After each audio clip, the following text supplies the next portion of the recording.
అన్ని దానముల కన్నా అన్నదానము మిన్నా అంటారు. అన్నములను ఆశ్రయించి ప్రాణములు ఉంటాయి.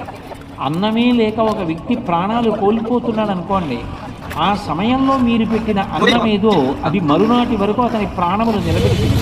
అంటే ఇప్పుడు ఒక వ్యక్తికి ప్రాణదానం చేసినటువంటి ఫలితం అన్నదానం చేసిన వాడికి దక్కుతోంది.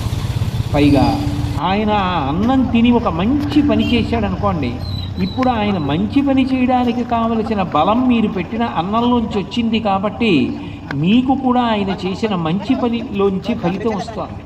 అంటే దయ అన్నది ఉండాలి. కానీ అసలు ఈ సృష్టిలో మనిషి ఎంత గొప్ప పనైనా చేయగలడు.